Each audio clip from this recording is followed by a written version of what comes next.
You shit yourself on Christmas Day? Well, I didn't shit myself. I shat in a bush. Oh, you shat in a bush? Yeah. I guess it's like spanking, though. I remember you saying to me you didn't like spanking when you were younger, but... I had lots of fun, but other people should get the chance to enjoy this.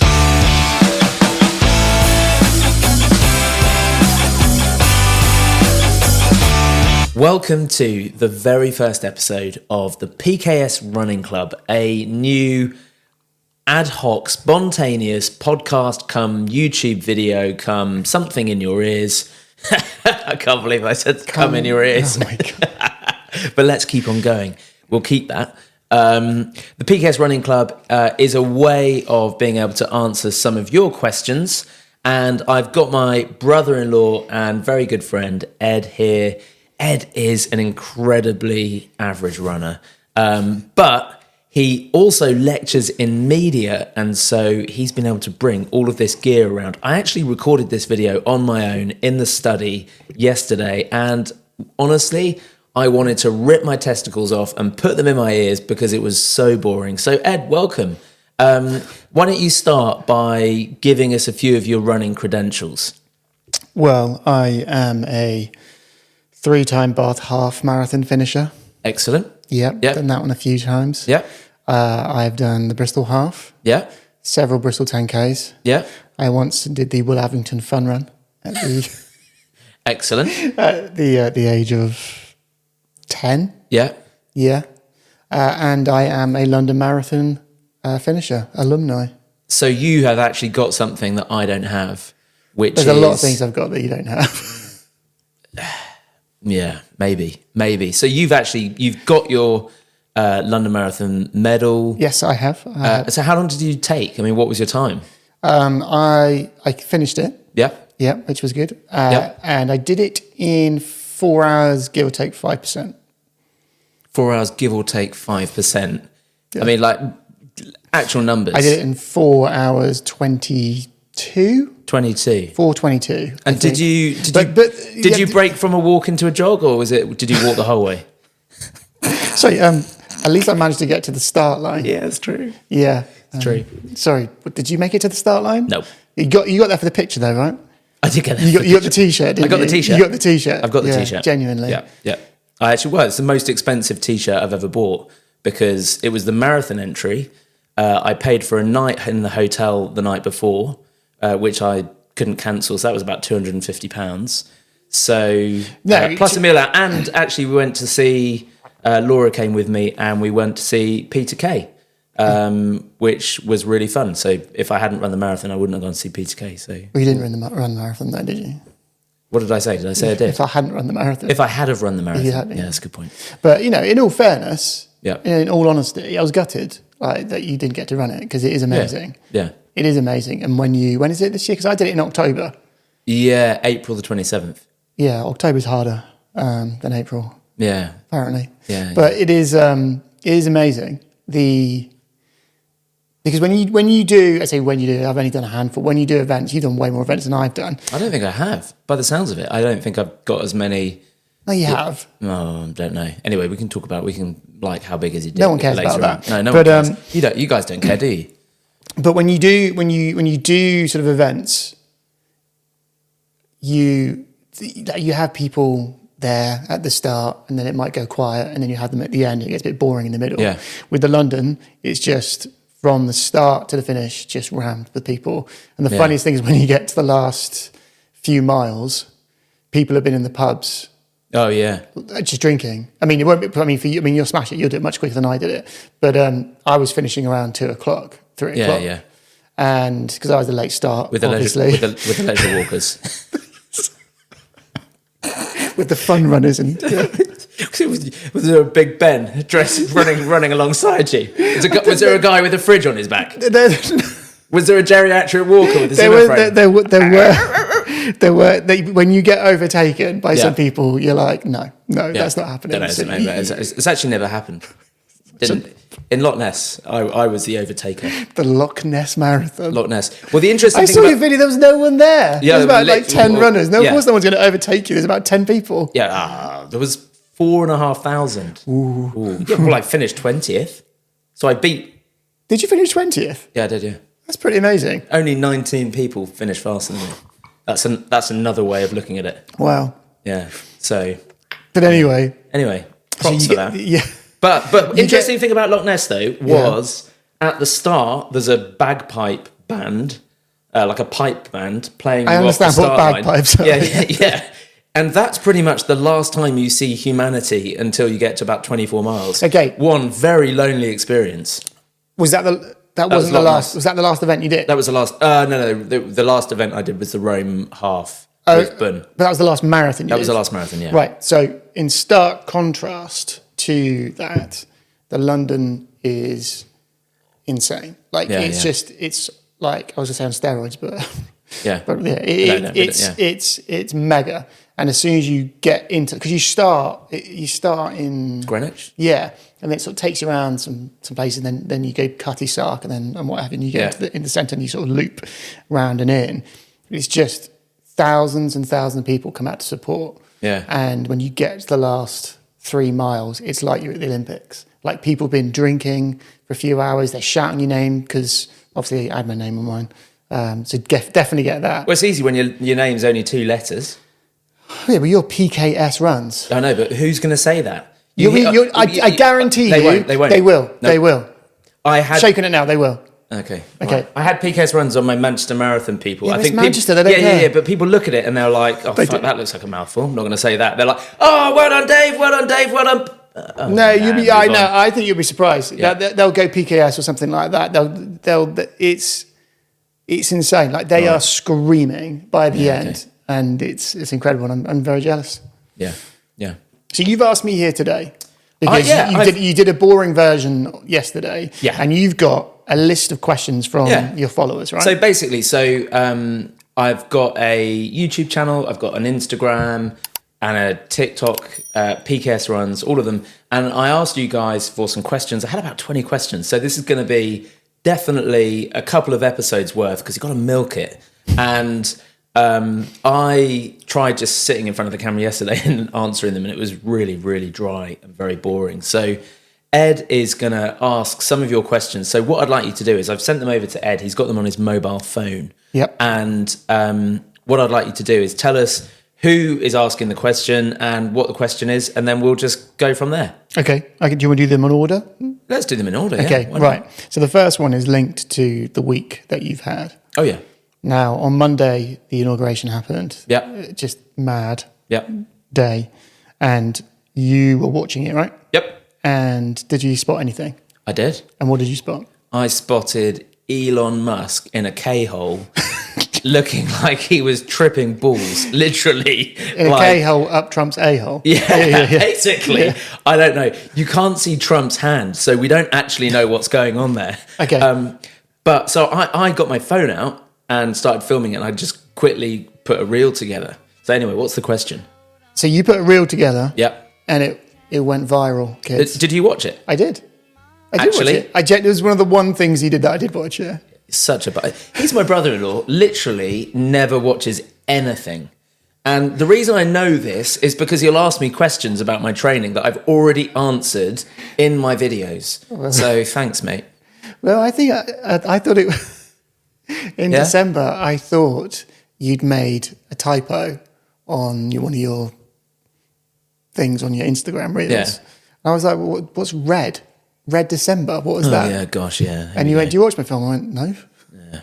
Red December. I did Red December, run every day. Anyway, question. What's the question? So this then stems from the reel that you made. So this is from Skegsy 1981. Lad. Did Joe Rogan really share one of your stories? Awesome. Great to hook to grab attention and start on a fun note. Yeah, great. Was that you? Was that them? No, that's... Was that you scripting this? Yeah. Great. You'd have to read the notes. Right. I used AI to process the questions and put them into some sort of logical order. Anyway. So... I won't read those bits. You don't have to read those bits. Right, Sorry, I didn't give you a great hook, though. Yeah, grab attention. Yeah. Sorry, I didn't give you a formal script with. So anyway, Skegsy 1981. Yeah. Big up Skegsy 1981. Lad. Did Joe Rogan really share one of your stories? Awesome. One of those. Yes. Yeah, he did. Honestly, I've never listened to the Joe Rogan podcast. He is actually the biggest podcaster in the world. Some political commentators would say that he is the person that's responsible for that absolute dick splat Trump being back in power again, because he's got the kind of the ear of the younger generations. But that's not for us to, that's not me saying that. That's just what I've read. He somehow saw my reel, retweeted it. So I went to bed on the Monday night and I thought, I post a reel every day. That was just like a bonus reel. Yeah. Every day? Every single day. All right. Yeah. That's why I don't watch them all, because there's just so many of them. Well, it's not. It's one a day. Okay. And there's a limit. 1 minute 30. Wouldn't take you long to listen or watch. Anyway, doesn't matter. Loads of other people are watching. So Joe Rogan shared your thing? Yes. And so since then, it's absolutely blown up. I woke up the next morning, there was nearly 1 million views. And now I think we've had like 10 million views on it. Did you monetize it? No. Error. Okay. Yeah, big error. Right. Next one from Phoebe_Kingsley Smith. Ah, I know that one. Did you always like running? Nope. Hated it. I hate running as well. Yeah, I Clearly look at me. I mean, look, only. Yep. No, I always hated running. At school, running was always, I don't know if it was the same for you, but it was like punitive. It was always punishment.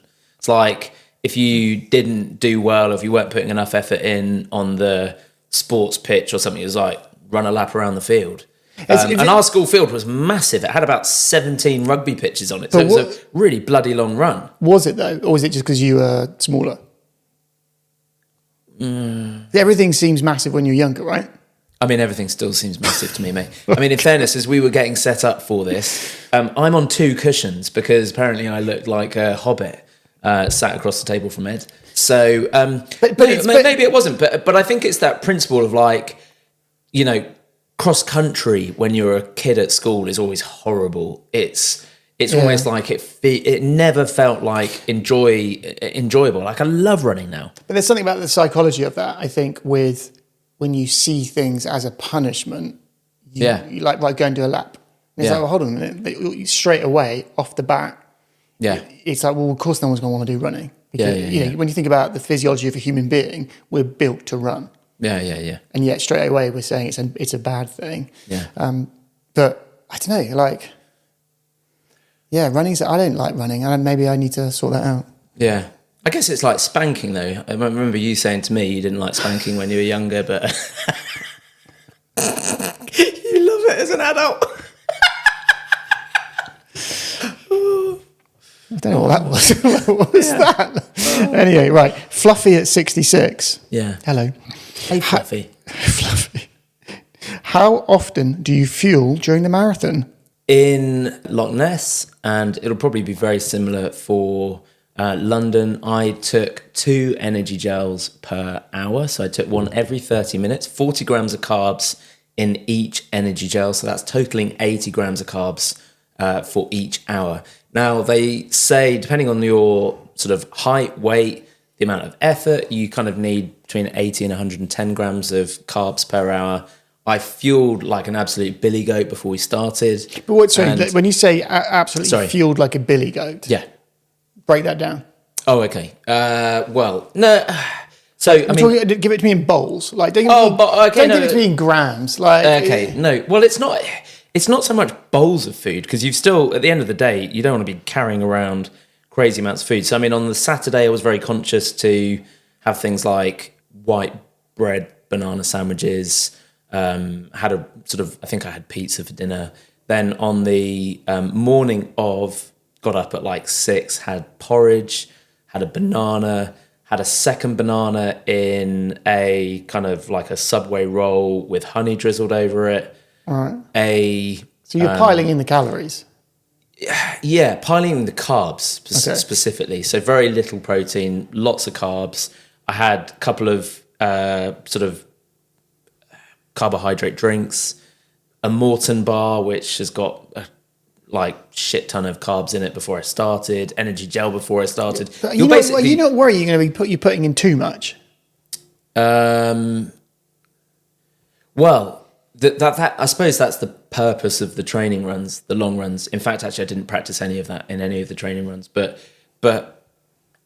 at the end of the day, I suppose the worst case scenario is you have some sort of gastro issue where you've like, I don't know, you've got too much stuff in you and you shit yourself. That's the biggest risk. Has that ever happened? Not in a marathon. On a training run in general? Yes, happened on Christmas Day. Have I not told you this story? You shit yourself on Christmas Day? Well, I didn't shit myself. I shat in a bush. Oh, you shat in a bush? Yeah. And cut my legs to pieces. I didn't have anything to... Sorry, what sort of poo were you having to cut your legs to pieces? No, it was brambles. Like bramble How bushes. close did you get? To the bushes? Yeah. I was in the bush. Like a Jack Russell, like backing up against the wall. Literally, yeah. Where? And, along the canal. And No, you got to be more specific. so, when you go out of Bridgewater, sorry for those of you who aren't local, along the canal, you get to the kind of there's a big factory on the right-hand side. Oh, heading towards Burnham? No. Or Fresco, that way? No. That's the other way? That's the river. I'm talking about the canal. So, sorry. Yeah. So just before you get to the pub. So The Boat and Anchor? Yeah, just by Under the motorway bridge? Yeah, very close to there. In fact, it was just before the motorway bridge. I'd got to the point of I knew that there was nothing I could do. I had to find somewhere. So That's a stressful situation. And this is about 6 a.m. on Christmas Day. And trust me, people will be out at 6 a.m. on Christmas Day in Bridgewater on their way home. Yeah, for sure. And so what happened was... Were you nervous or excited? At that point? Yeah. Oh, a bit of both. Bit of both. Terrified. And it's thrilling. Wild pooing, honestly, nothing like it. Anyway, Oh my gosh. So it was wet, but it was warm. So The poo? No. The weather. The poo was Okay, definitely right. warm and wet. Did you take a doggy poo back? No, well, of course I didn't. I didn't think I was going to need it. I'd already done one at home. So I thought everything was absolutely fine. So I didn't have anything really that I could wipe. I made the first pass with my hand, which, don't judge unless you've been in this situation, which actually ended up not working very well. So then I took off my jacket and then I wiped with my jacket. Oh my gosh. Have you still got the jacket? You think you ditched it? I ditched it in the bin. Good. So I took it back to the bin about 500 yards back and put it in the bin. Now, I then ran home. Obviously, I found a puddle to wash my hands. So I washed my hands in a puddle. And then I ran home and I actually decided to get back in the car, take a bin bag and retrieve the jacket. Because I was like, I'm not going to let a perfectly good jacket go to waste. So I brought it home, put it through the wash, and the next PKS giveaway is the crap jacket. Yeah. So anyway, I think we should move on. Okay. All right. I don't know if that answers your question, Fluffy, at 66. Gosh. Okay, Ritty_runners. What is your why for running? Oh, good question. What is my why for running? I think there's the obvious answer of, maintaining fitness, mental health, stability. But I think it's more than that, in that I really want to grow old being fit and healthy. And I love the fact, I'm 44. No, you're not. Yeah, yes, I am. I'm in the second half of my life and I think I'm the fittest I've ever been. And obviously there's going to be natural kind of slippage and wastage as I get older, but I just want to remain fit and healthy. I hope that I get to have grandchildren and great-grandchildren and that I'm able to engage with them and be present and healthy. And for me, I think that, fitness, exercise, running is a great way of doing that. And for me, really, in some ways, or a lot of ways, running has been kind of a salvation for me. But it's taken me from some really dark places and what kick-started it? Being overweight. Okay. Same as I think for a lot of people. What's the heaviest you've been? Well, I think about 14 and a half stone. Okay. So to put that in context, how tall are you? 5'7". So you're 5'7", I'm 5'11". Yeah.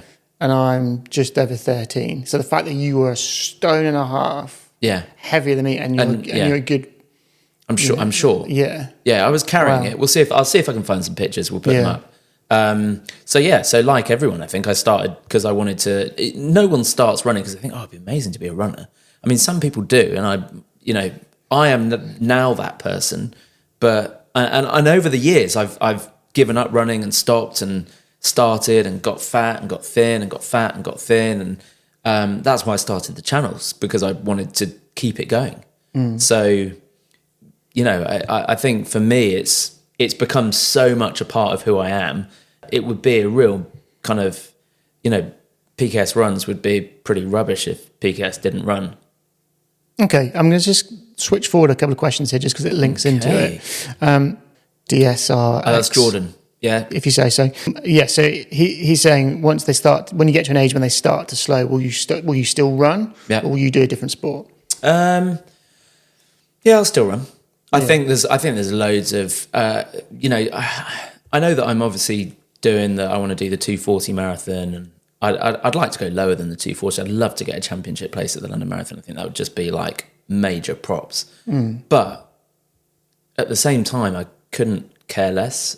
You know, I just love running. Care a little. I mean, I do care, but I genuinely, when I'm training, I genuinely just kind of miss just running for the fun of it, like going out and running 20 miles and with no real objective, or no real kind of pace targets, or thinking I need to do this, I need to have a 3 mile at marathon pace. So I think probably most likely, I think I'll probably get into ultra running, because I do love being out running for long periods of time. But I would also probably get back into golf.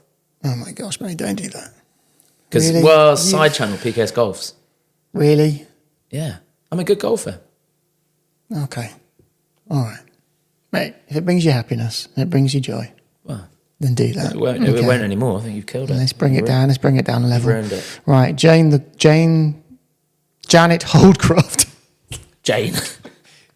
I was like, Jane the what? Jane the Holdcroft. Janet Holdcroft. Sorry, Jane. Janet. Damn it, Janet. Janet Croft. Holdcroft. Janet Holdcroft. Oh, for crying out loud. Right, come on. Janet Holdcroft, hello. Thoughts on pre-workout? Yeah, pre-workout. I'm presuming you're talking about sort of pre-fueling before working out. We've done fueling up though. So. We have, but I suppose I take a specific pre-workout mix before I train at the gym. So I have a mix which is high in caffeine, also has creatine, branch chain amino acids, load of other stuff, basically all there to help improvement at the gym. When I'm running, often, or probably historically, I'd say in the 16 or 17 years that I've been running on and off, I would say probably like 80 to 90% of my runs have been fasted first thing in the morning, maybe with a glass of water, sometimes with a cup of tea. Good way of just training the body. I personally psychologically love the discipline of running on an empty stomach, where you feel like already you feel fatigued. Oh my gosh. And no, I couldn't. You couldn't do it. No. I mean, I've been out and run. I mean, I could easily do half marathon in the morning without any sort of energy, anything, But it is mad. But at the same time, when you're doing a marathon, there's going to come a point where you're going to want to feel some of that sensation of like, oh my goodness, I feel so tired. And no. No. Well, you didn't go fast enough. You barely broke a jog.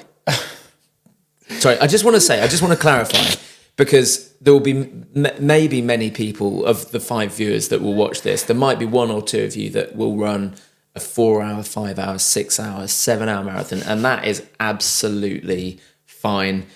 We're having this banter just because honestly, every time.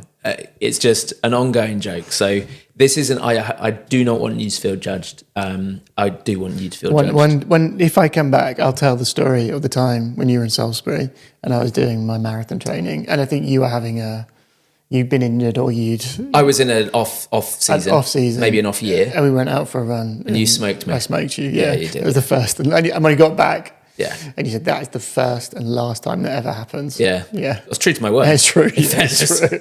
Yeah. Maybe that's my why. Yeah, maybe that's your why. I don't want to ever be beaten by you again. Yeah. I was going to say challenge accepted, but that is not going to happen. No. Ian Worsfold, 7. Yep. What is your opinion on following paces in a marathon? Have you done so before? Is it a good idea? Good question. No, never followed a pacer in the marathon. Had a pacer in the Loch Ness Marathon.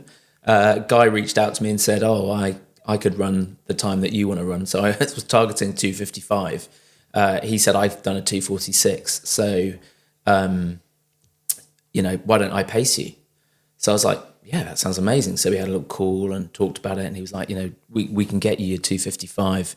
By the way, can I stay in your hotel with you? Oh my God. Yeah. So where did you meet this person? Well, we met at the hotel. So, Runninggrind.com. Yeah. Oh, no, we met on the Facebook Sub-3 Marathon group. Gosh. Yeah, I know, it's wanky. Wow. It really is wanky. But I'm part of it. Avid subscriber.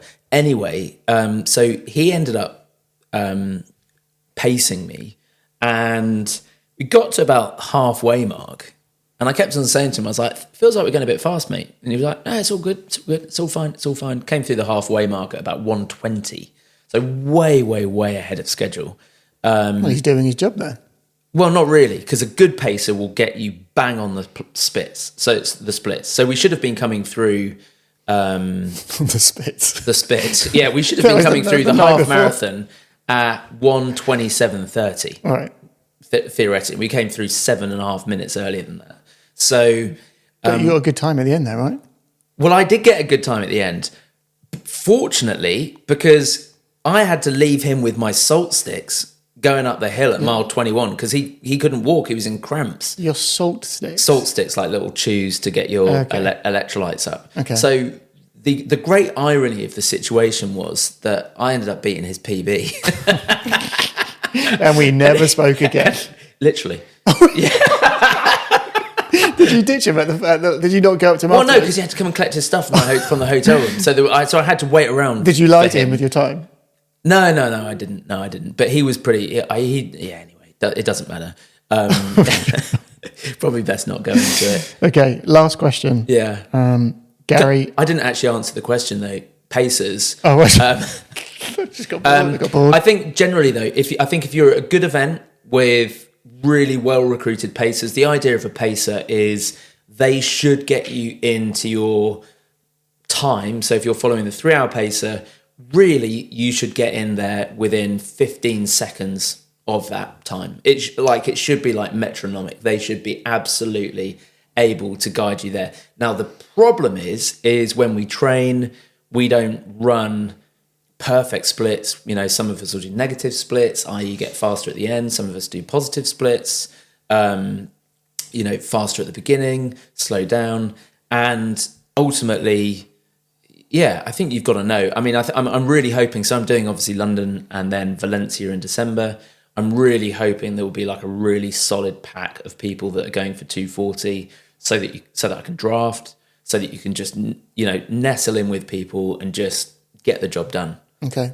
So I think use them if they've got good pacers, probably at small events. I'd say maybe the pacers could be shit and it's a gamble. Okay, and if anyone's in the London this year and they want to get in around 4.5, I can pace you for that. Yeah. And if there's any like sub 2:30 marathon runners, I'm just going to put it out there, who just fancy jogging alongside me and carrying my GoPro and doing some filming, then I'll buy you a beer and you can film me. Good times. Right. Last question from Gary_Har. When's the next ice bath video coming? Was there a first ice bath? Yeah, there was a first. What happened in the first one? In the first video, yeah, Gary, I bought an ice bath in the summer and filled it with water, chucked some ice in, got it on one of those kind of like deals that you see pop up on Instagram. You love a deal. Oh, mate, I love a deal on Instagram. It was like £25, including delivery. Came with a cover, thermometer, and something else. Can't remember. It didn't come with any ice. Obviously, I had to go buy the ice myself. Yeah. But I thought, I know what I'll do. I'll film. I'll do an Instagram live. Did you do an unboxing? Very first time. No, I didn't do an unboxing, but I did an Instagram live to get in for the first time. Yeah. And honestly, I just couldn't. It was probably about the same temperature as a swimming pool, and it took me about 30 minutes to get in. I was like squealing like a baby. Right, And really? Yeah. So it is out there. It is absolutely freezing. And I did... I'm going to get in it. I'm not getting in it now. I stood in it a couple of weeks ago for approximately 10 seconds. I didn't even get my junk under the water, which is surprising, actually, that it's that deep. But it sits above the waterline. And It's like a little paddling pool, is it? Yeah. It's a breakfast cereal bowl. And basically I got out. I was like, no, not doing this. It's also like green in there, so it's disgusting. So who knows what? I mean, it's probably, at this point, like the canal would probably be cleaner. So Gary, it might happen, mate, but I wouldn't. It will happen. It might happen. Any excuse to take your top off. Yeah. Good. Okay, that's all the questions. All of the questions. Yes, I've got. Thank you for having me. Pleasure. It's been good, hasn't it? It's been good fun. Well, it's been a nice way to spend a Friday evening. I mean, I'm a bit annoyed that my gin and tonic wasn't topped up. Yeah. Train the kids better. Yeah, we could work on the service. I think. We will. Sorry, have you got something else No, to say? I'm just going to say it's been fun. It has been fun, hasn't it? Yeah. This has been the PKS Running Club. You can join the PKS Running Club on Strava. Just search for the PKS Running Club. Do connect with me on Instagram and on YouTube and on TikTok. And I will see you in the next episode. You can find Ed on The Quanderer. Yeah, if you want. Yeah. He's a very talented videographer. They're very kind. Yeah. Very kind. Yeah. The Quanderer, if you want. I don't really update it enough. Not as much as you do. No. Well, I'm pretty, yeah. But if you want to, there's some pretty things on there. Yeah. There's some nice stuff on there. So go check out The Quanderer. And we'll see you in the next episode, whenever that might be. It might be with Ed, it might be with someone else. Who knows? You should mix it up. Oh, okay. Mix it up. You didn't enjoy it? I had lots of fun, but other people should get the chance to enjoy this. Time with me? Yeah. I'm gonna find someone shorter, so that I don't have to sit on two cushions. Get your daughter. Maybe. Yeah. All right. Well, thank you for joining in. See you again soon. Bye bye.